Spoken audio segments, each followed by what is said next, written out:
Hello and welcome to Praveen Gyanodaya classes. और आज की इस वीडियो में हम लोग बात करेंगे क्लास 10th का जो है हम लोग आज रिवीजन करेंगे, एग्ज़ाम की तैयारी करेंगे।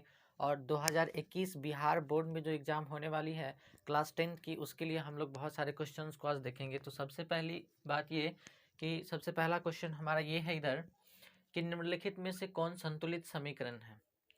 उम्मीद करता हूँ आपको राइटिंग अच्छे से दिख रही होगी। सबसे पहला क्वेश्चन है कि निम्नलिखित में कौन संतुलित समीकरण है। तो पहला क्वेश्चन जो है उसमें आप ध्यान से देखिए कौन सा संतुलित समीकरण है। ये जो है मैग्नीशियम और प्लस ऑक्सीजन दोनों मिलकर के बनाता है मैग्नीशियम ऑक्साइड। और आपसे क्वेश्चन पूछ रहा है कि कौन संतुलित है। संतुलित का मतलब होता है कि दोनों तरफ परमाणुओं की संख्या बराबर होनी चाहिए, है ना। तो इधर देखिए मैग्नीशियम और ऑक्सीजन दोनों जो है मिलकर के मैग्नीशियम ऑक्साइड बनाया है। इधर देखिए कि हाइड्रोजन और क्लोरीन मिलकर के हाइड्रोक्लोरिक एसिड बनाया है। तो इधर जो है मैग्नीशियम की संख्या 1, इधर भी मैग्नीशियम 1, ऑक्सीजन की संख्या 2 और ऑक्सीजन की संख्या 1। इसका मतलब है कि ये असंतुलित है। उसके बाद दूसरा ऑप्शन में है हाइड्रोजन 2 और क्लोरीन 2, यहाँ पे हाइड्रोजन 1 और क्लोरीन 1, इसका मतलब ये भी असंतुलित है।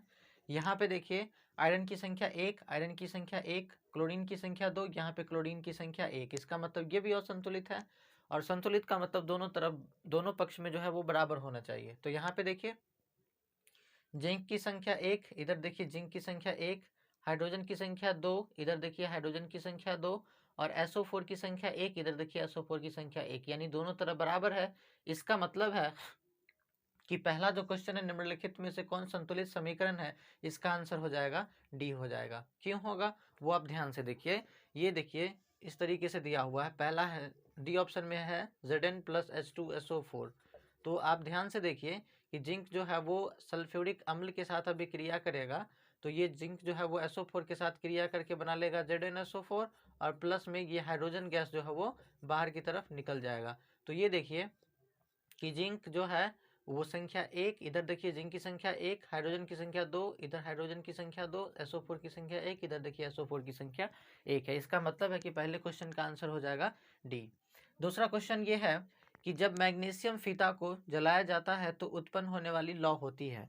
तो उत्पन्न होने वाली लौ का मतलब होता है आग, है ना। उसमें से कौन सा जो है प्रकाश निकलता है। तो दूसरा वाला जो क्वेश्चन है इसका आंसर हो जाएगा ये सी, चमकीला उजला जो है इसमें से जो है लौ उत्पन्न होती है। इस क्वेश्चन को सब्जेक्टिव टाइप क्वेश्चन में भी आ सकता है कि जब हम लोग मैग्नीशियम रिबन को जलाते हैं या फिर वायु में जलाने से पहले उसको हम लोग साफ क्यों करते हैं, है ना। तो मैग्नीशियम जो है उसको यदि हम लोग नमी वायु की उपस्थिति में यदि छोड़ देंगे तो वो जो है मैग्नीशियम ऑक्साइड बना लेता है धीरे धीरे करके, है ना।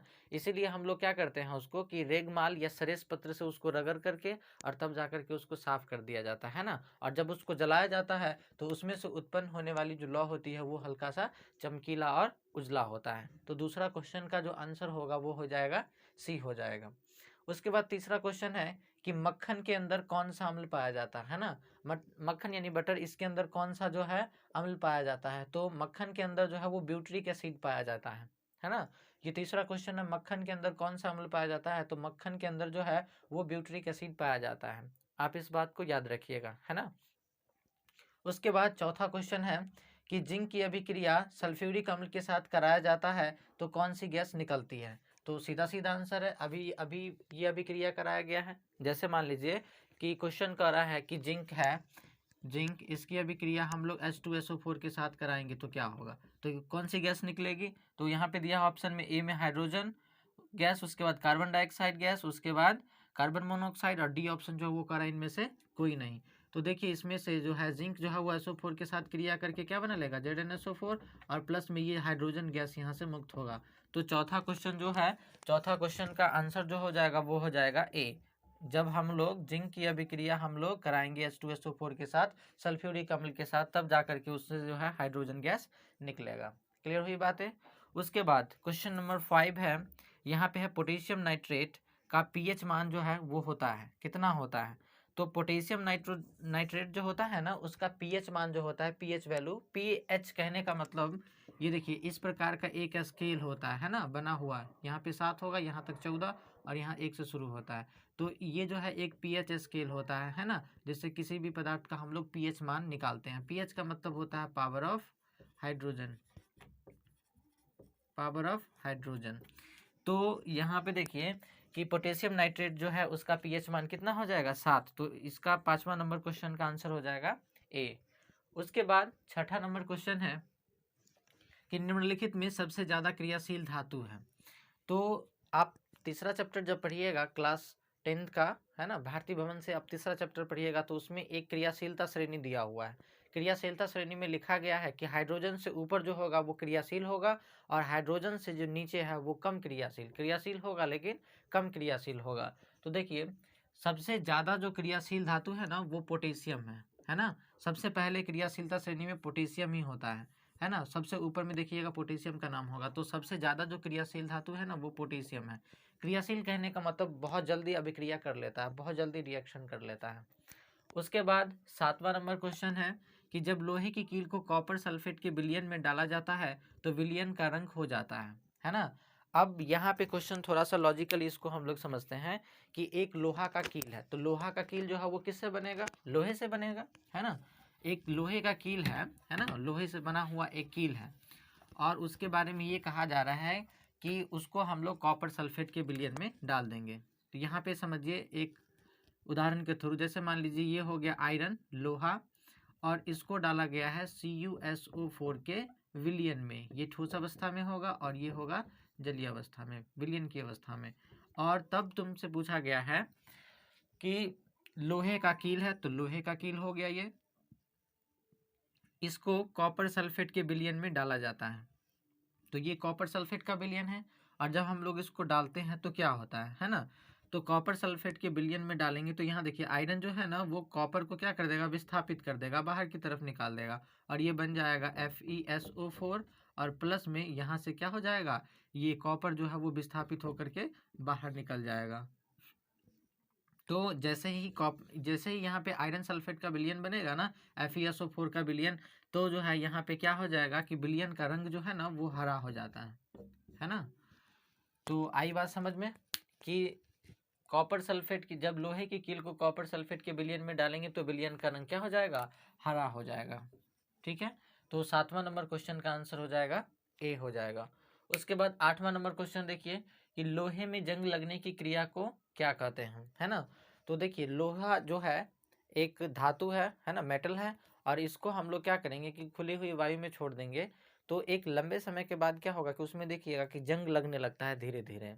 तो वही आपसे क्वेश्चन पूछ रहा है कि लोहा में जो है जंग लग जाएगा तो वो क्रिया क्या कहलाएगा, है ना। तो आप जब पढ़े होंगे तो पहले चैप्टर में बताया गया होगा या तीसरा चैप्टर जो है उसके लास्ट में बताया गया होगा आपको संक्षारण के बारे में। संक्षारण हम लोग किसको कहेंगे, है ना। तो वैसी प्रक्रिया है ना जिसमें लोहे में जंग लग जाता है या फिर लोहे में जंग लगने की जो प्रक्रिया होती है उसको हम लोग क्या कहेंगे, संक्षारण कहेंगे, है ना। तो 8वां नंबर जो क्वेश्चन है वो है संक्षारण, है ना। संक्षारण हो जाएगा, ऑप्शन नंबर 20 का सही आंसर है। लोहे में जंग लगने की जो प्रक्रिया है वो क्या कहलाएगा, संक्षारण कहलाएगा।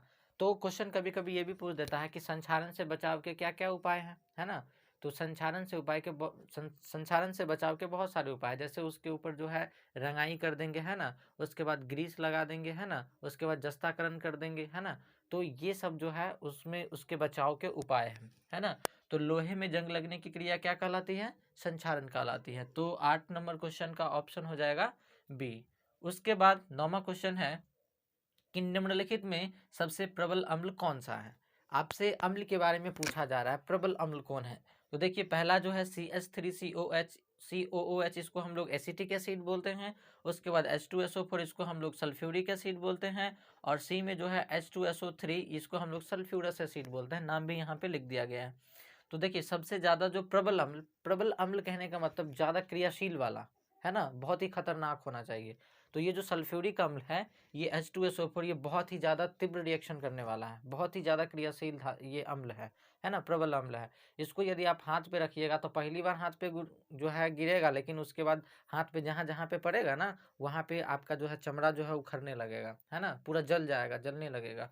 तो सबसे ज़्यादा जो है वो प्रबल अम्ल जो है वो इसमें ये सल्फ्यूरिक अम्ल है। तो 9वां नंबर क्वेश्चन का आंसर जो है वो H2SO4 हो जाएगा ऑप्शन नंबर बी, क्योंकि सल्फ्यूरिक अम्ल जो है वो बहुत ही प्रबल अम्ल है। अगर किसी के शरीर पर एक बूंद यदि पड़ जाएगा, मान लीजिए आपके ऊपर पड़ गया, तो सल्फ्यूरिक अम्ल जहाँ जहाँ पे पड़ेगा ना, छींटा पड़ेगा उसका, वहाँ वहाँ पे जो है आपको मतलब जल जाएगा, पूरा स्किन आपका खराब हो जाएगा उस जगह पे, है ना।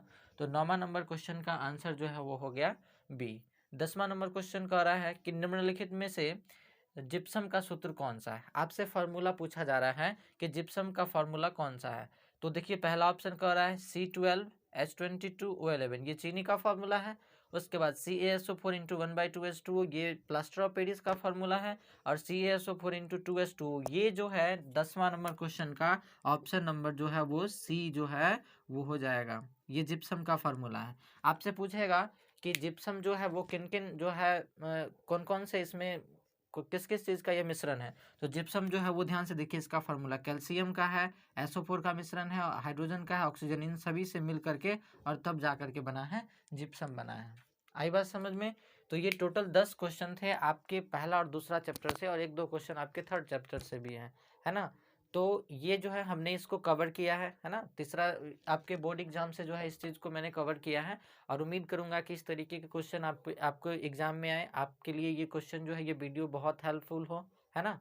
और आप मन लगा करके पढ़ाई कीजिए, ताकि आप जो है बोर्ड एग्जाम में जब जाएं तो वहाँ पे अच्छे से क्वेश्चंस को सॉल्यूशन कर पाएँ, है ना। क्योंकि आप क्वेश्चन का सॉल्यूशन नहीं कर पाइएगा, आपको आंसर नहीं मिलेगा, आपको जवाब नहीं मिलेगा, तो वहाँ पे आपके नंबर कट जाएंगे, आपके मार्क्स नहीं आएंगे, है ना। तो आपने 1 साल पढ़े हैं तो इन सब चीज़ों के बारे में थोड़ा बहुत तो आपको पता होगा, है ना। तो इन्हीं सारी चीज़ों को लेकर के मैंने ऑब्जेक्टिव क्वेश्चन तैयार किया है, और इन सभी का सॉल्यूशन हमने बताया है।